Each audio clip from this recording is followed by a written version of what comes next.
नमस्कार। प्रादेशिक समाचार के साथ मैं शीला कुमारी। पहले मुख्य समाचार। प्रधानमंत्री नरेंद्र मोदी ने आकाशवाणी से मन की बात कार्यक्रम में महिलाओं के कार्यों की सराहना की। कहा, हर क्षेत्र में नेतृत्व संभाल रही हैं देश की महिलाएं। स्वास्थ्य मंत्री बन्ना गुप्ता ने राष्ट्रीय पल्स पोलियो अभियान का किया शुभारंभ। राज्यवासियों से नजदीकी केंद्र पर अपने बच्चों को पोलियो खुराक पिलाने की अपील की। सूचना और प्रसारण राज्य मंत्री डॉक्टर एल मुरुगन ने कहा, प्रधानमंत्री नरेंद्र मोदी ने यूक्रेन से भारतीय छात्रों को वापस लाने के लिए उठाए हैं सभी आवश्यक कदम। और जामताड़ा जिले के बराकर नदी में हुए नाव हादसे के 4 दिन बाद आज 3 और शव किए गए बरामद। डूबे लोगों की तलाश के लिए राष्ट्रीय आपदा मोचन बल लगातार चला रहा अभियान। और समाचार से पहले एक जरूरी संदेश। कोरोना वायरस के नए स्वरूप ओमिक्रॉन को देखते हुए आपसे अपील है कि सतर्क रहें और पूर्ण टीकाकरण कराएं। 15 से 18 वर्ष के किशोरों और अन्य लोगों के टीकाकरण में भी मदद करें। सुरक्षित रहने के लिए कृपया 3 सरल उपायों का पालन अवश्य करें। मास्क पहनें, 2 गज की सुरक्षित दूरी बनाए रखें, हाथ और चेहरा साफ रखें। कोविड संबंधी किसी भी जानकारी और सलाह के लिए राष्ट्रीय हेल्पलाइन नंबर 011-2397-8046 और 1075 पर संपर्क करें। वहीं राज्य हेल्पलाइन नंबर 104 डायल कर किसी भी समस्या का त्वरित समाधान लिया जा सकता है। और अब समाचार विस्तार से। प्रधानमंत्री नरेंद्र मोदी ने हर क्षेत्र में नेतृत्व संभालने के लिए देश की महिलाओं की सराहना की है। आकाशवाणी से मन की बात कार्यक्रम में राष्ट्र को संबोधित करते हुए श्री मोदी ने आज कहा कि महिलाएं विभिन्न क्षेत्रों में नई ऊंचाइयों को छू रही हैं और पुराने मिथकों को तोड़ रही हैं। उन्होंने कहा कि 8 मार्च को देश भर में अंतर्राष्ट्रीय महिला दिवस मनाया जाएगा। आज हमारे देश में पार्लियामेंट से लेकर पंचायत तक अलग अलग कार्य क्षेत्र में महिलाएं नई ऊंचाई प्राप्त कर रही हैं। सेना में भी बेटियां अब नई और बड़ी भूमिकाओं में जिम्मेदारी निभा रही हैं और देश की रक्षा कर रही हैं। पिछले महीने गणतंत्र दिवस पर हमने देखा कि आधुनिक फाइटर प्लेन्स को भी बेटियां उड़ा रही है। देश ने सैनिक स्कूलों में भी बेटियों के एडमिशन पर रोक हटाई और पूरे देश में बेटियां सैनिक स्कूलों में दाखिला ले रही हैं। इसी तरह अपने स्टार्टअप जगत को देखें। पिछले सालों में देश में हजारों नए स्टार्टअप शुरू हुए। इनमें से करीब आधे स्टार्टअप में महिलाएं निदेशक की भूमिका में हैं। श्री मोदी ने कहा कि बेटे और बेटियों को समान अधिकार देते हुए विवाह की उम्र में समानता लाने के प्रयास किए जा रहे हैं। उन्होंने कहा कि बेटी बचाओ बेटी पढ़ाओ की सफलता से देश में लड़की लड़कियों के अनुपात में सुधार हुआ है। प्रधानमंत्री ने कहा कि स्कूल जाने वाली लड़कियों की संख्या में भी वृद्धि हुई है। श्री मोदी ने कहा कि स्वच्छ भारत अभियान के अंतर्गत महिलाओं को खुले में शौच से मुक्ति मिली है। उन्होंने कहा कि 3 तलाक जैसी सामाजिक बुराई का अंत भी हो रहा है।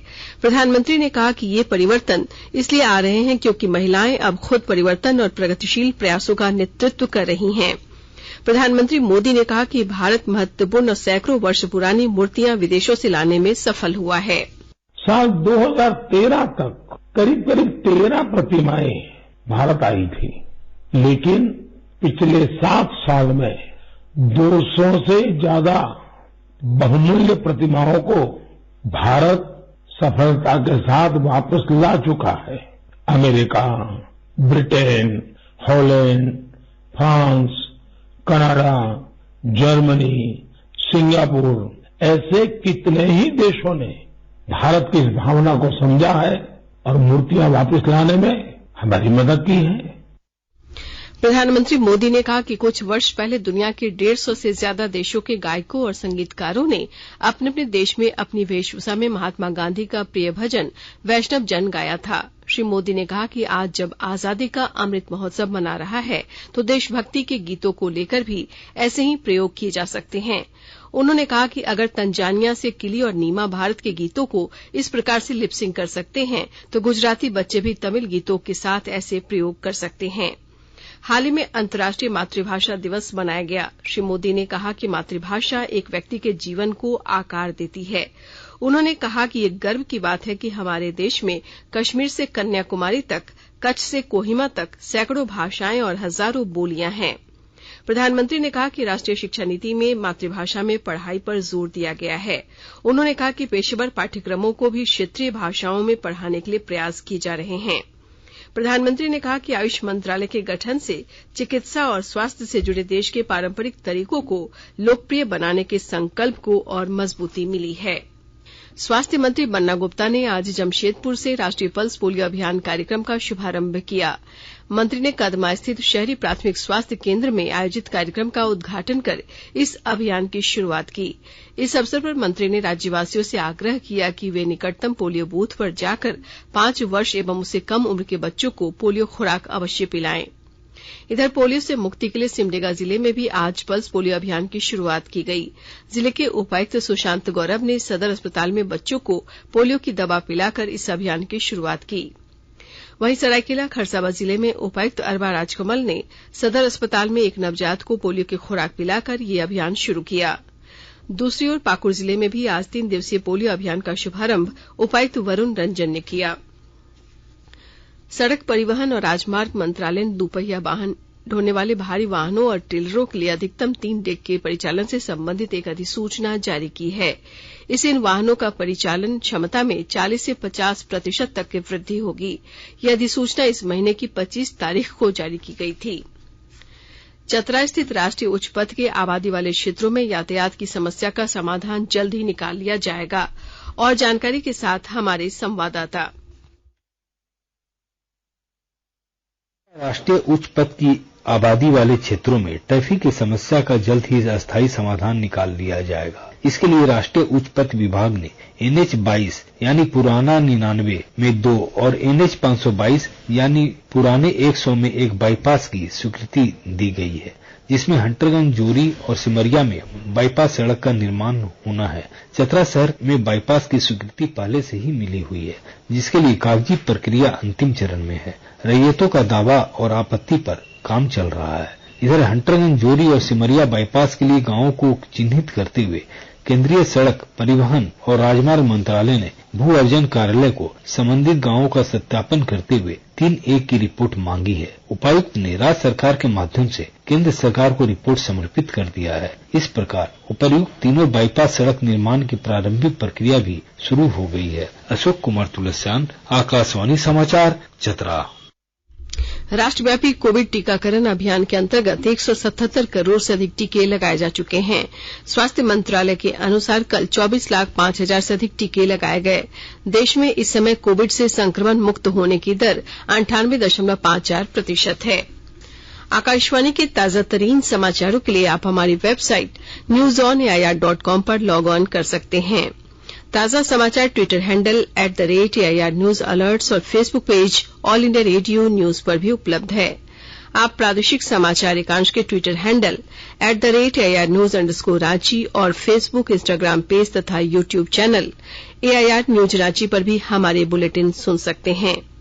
प्रादेशिक समाचार आप आकाशवाणी रांची से सुन रहे हैं। और अब पेश है कोरोना से बचाव के कुछ संदेश। कोविड-19 से बचाव और सुरक्षित रहने के 3 उपाय। मास्क लगाएं, 2 गज दूरी है जरूरी, सुरक्षित दूरी रखें, हाथ और मुंह साफ रखें।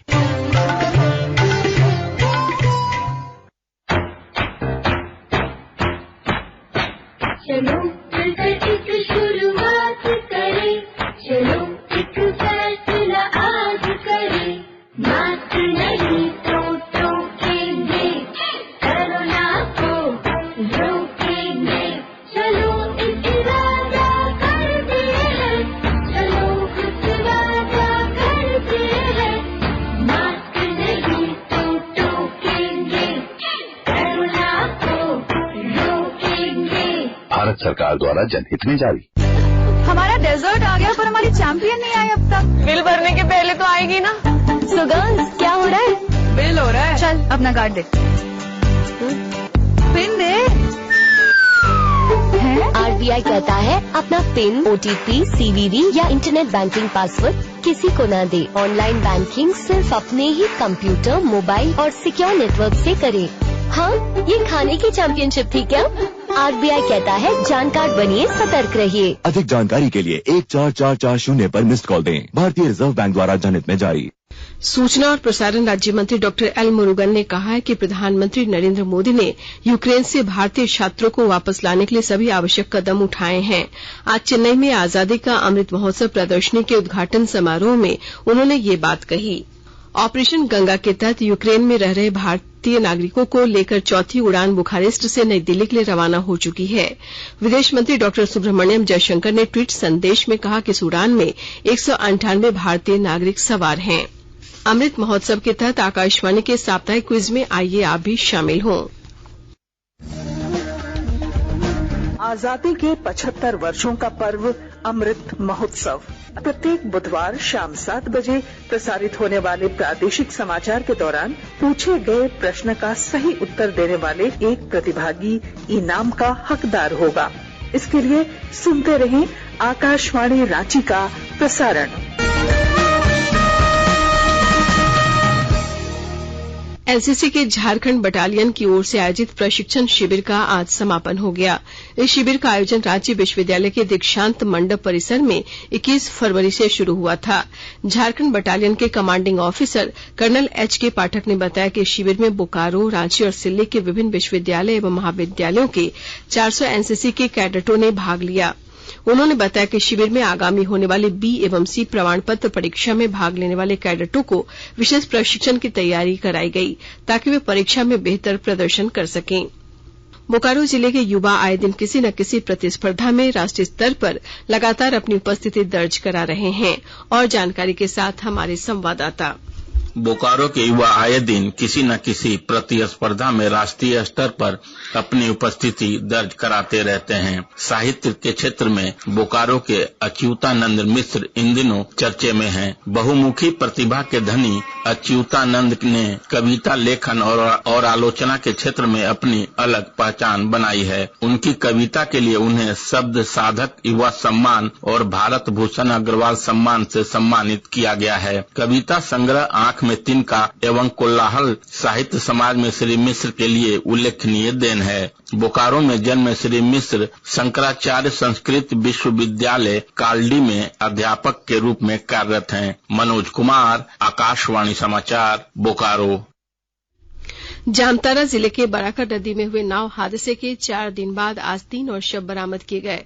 बरामद शवों में महिला और बच्ची का भी शव मिला है। दुर्घटना में मरने वाले लोगों की तलाश के लिए राष्ट्रीय आपदा मोचन बल, एनडीआरएफ तथा स्थानीय ग्रामीणों की मदद से पिछले कई घंटों से लगातार अभियान चलाया जा रहा है। जिले के उपायुक्त ने बताया कि प्रशासन की ओर से नदी में डूबे लोगों को खोजने का हर संभव प्रयास किया जा रहा है। प्रधानमंत्री कल गति शक्ति पर एक वेबिनार को संबोधित करेंगे। वेबिनार का आयोजन वाणिज्य और उद्योग मंत्रालय द्वारा किया जा रहा है। वेबिनार का शीर्षक है त्वरित आर्थिक विकास के लिए तालमेल बनाना। इस वेबिनार में विभिन्न मंत्रालयों के अधिकारी, प्रमुख शिक्षाविद और उद्योग जगत के प्रतिनिधि भाग लेंगे। इसमें देश की संसाधन संबंधी क्षमताओं को बढ़ाने के उपायों पर विचार किया जाएगा। समापन सत्र की अध्यक्षता वाणिज्य एवं उद्योग मंत्री पीयूष गोयल करेंगे। कल राष्ट्रीय विज्ञान दिवस है। ये दिवस प्रसिद्ध भारतीय भौतिक वैज्ञानिक सीवी रमन के सिद्धांत रमन इफेक्ट की स्मृति में मनाया जाता है। अमेरिकी अंतरिक्ष एजेंसी नासा की एजुकेटर अपूर्वा जाखड़े ने आकाशवाणी से कहा कि 2022-23 के बजट में विज्ञान और प्रौद्योगिकी के लिए 14,217 करोड़ रुपए की राशि रखी गई है, जो देश के आकार और जनसंख्या की दृष्टि से कम है। चतरा जिले में पुलिस ने 300 ग्राम अफीम के साथ एक तस्कर को गिरफ्तार किया है। गिरफ्तार तस्कर के पास से एक मोटरसाइकिल और मोबाइल फोन जब्त किया गया है। अंत में मुख्य समाचार एक बार फिर। प्रधानमंत्री नरेंद्र मोदी ने आकाशवाणी से मन की बात कार्यक्रम में महिलाओं के कार्यों की सराहना की। कहा, हर क्षेत्र में नेतृत्व संभाल रही हैं देश की महिलाएं। स्वास्थ्य मंत्री बन्ना गुप्ता ने राष्ट्रीय पल्स पोलियो अभियान का किया शुभारंभ। राज्यवासियों से नजदीकी केंद्र पर अपने बच्चों को पोलियो खुराक पिलाने की अपील की। सूचना और प्रसारण राज्य मंत्री डॉक्टर एल मुरुगन ने कहा, प्रधानमंत्री नरेंद्र मोदी ने यूक्रेन से भारतीय छात्रों को वापस लाने के लिए उठाए हैं सभी आवश्यक कदम। और जामताड़ा जिले के बराकर नदी में हुए नाव हादसे के 4 दिन बाद आज 3 और शव किए गए बरामद। डूबे लोगों की तलाश के लिए राष्ट्रीय आपदा मोचन बल लगातार चला रहा है अभियान। इसके साथ ही आकाशवाणी रांची से प्रादेशिक समाचार का ये बुलेटिन समाप्त हुआ। नमस्कार।